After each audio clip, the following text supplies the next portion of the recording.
Bro, let me say something that's gonna hit way too close to home. You ever been at a party? People everywhere, music bumping, everybody laughing and having the time of their life, and you're just there. Not sad, not mad, just gone. Like your body showed up, but your brain is somewhere else completely. You're smiling, you're nodding, you're doing all the right stuff on the outside, but inside, you feel like you're watching everyone through a glass wall. And the craziest part, nobody even notices. They think you're totally fine. You felt that, haven't you? Here's what nobody ever told you. That feeling isn't a flaw. It's not you being antisocial or weird or broken. There's an actual psychological reason this keeps happening to you. And once I break it down today, I promise you, everything is going to make sense. Stay with me, because this one's going to hit different. No hype. No BS. No just believe in yourself nonsense. Just 5 real psychological reasons why smart people feel alone, even when they're surrounded by a whole room full of people. And trust me, by the end of this video, you're gonna understand yourself in a way you never have before. Let's get into it. Point 1, you're running on a frequency nobody else can tune into. Okay, so picture a radio. Everybody around you is locked into the same station. Easy conversation, weekend plans, sports scores, celebrity gossip, small talk. And you're on a completely different frequency. Your brain doesn't do surface level. You're thinking about why people act the way they do, why society is built the way it is, what your life actually means. Like 2 p.m. on a Tuesday. And here's where it gets real. When you try to talk about the stuff that actually interests you, people look at you like you got 3 heads. So what do? You dumb it down. You shrink yourself. You talk about whatever they want to talk about just to fit in. And that right there, that shrinking, that's exhausting, man. Like genuinely draining. Psychologists actually have a name for this. They call it intellectual isolation. And it's super common in people with higher cognitive ability. It's not that you don't like people. It's that most conversations feel like eating food with no taste. You're going through the motions, but you're not getting anything out of it. And after a while, you just stop trying as hard. Not because you're arrogant, because you're tired. Point 2, you can see through people way too fast. Here's something smart people don't talk about enough. Y'all are really good at reading people. Like scary good. You walk into a room and within like 60 seconds you already know who's being real and who's putting on a show. You can tell when someone's laughing too hard. When someone's saying what they think you want to hear.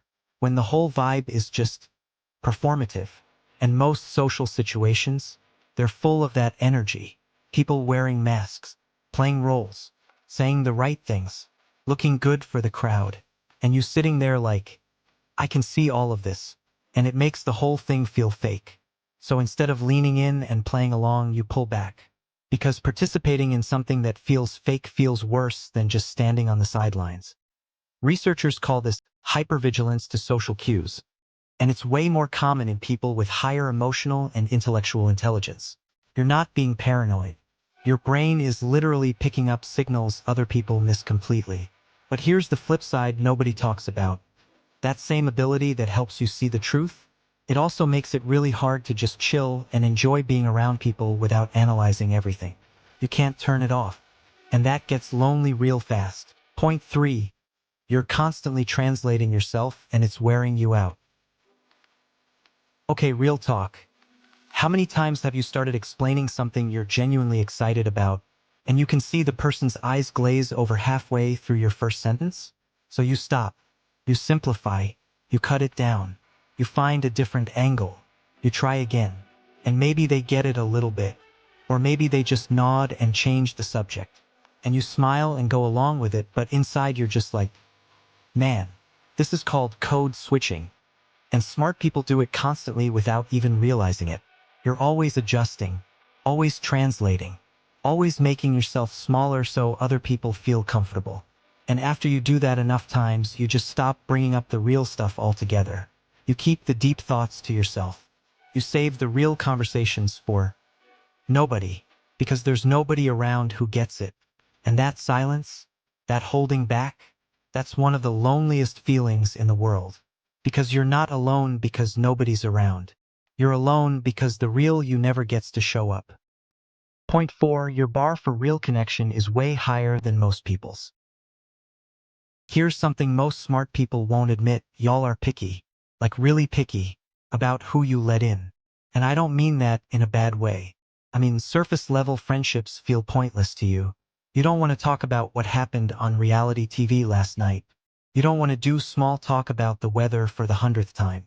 You want depth. You want real conversations. The kind where you're both saying things you've never said out loud before. The kind that goes till 2 a.m. because neither of you wants to stop. And that kind of connection, it's rare. Like genuinely rare. Most people are completely satisfied with casual friendships. Hanging out, keeping it light. And there's nothing wrong with that, it's just not enough for you. So what ends up happening? You'd rather be by yourself than waste energy on connections that don't actually fill you up. And that's a totally logical decision.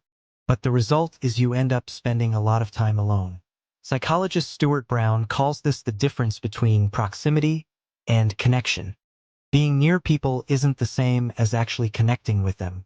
Smart people feel this gap harder than almost anyone else, because they know exactly what real connection feels like, and they refuse to settle for anything less, which sounds great in theory, but in practice, it gets real lonely real quick. Point 5. You understand your loneliness perfectly, and that makes it worse.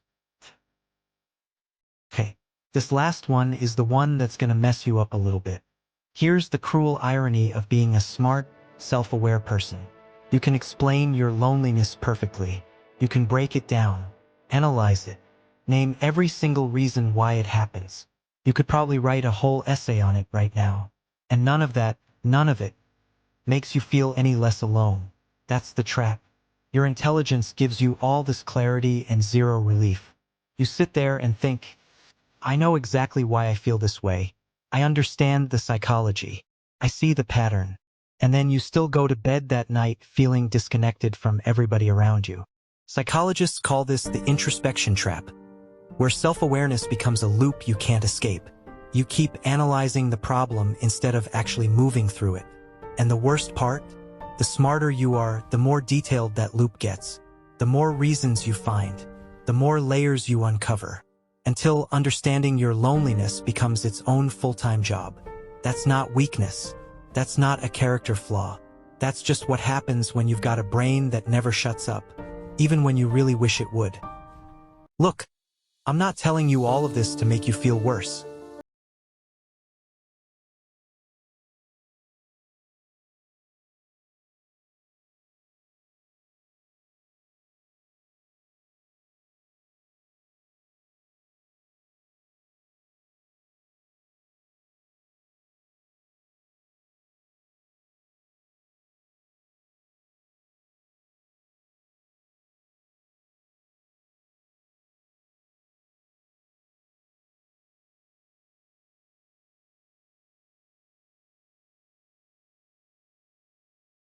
Video, we're going even deeper.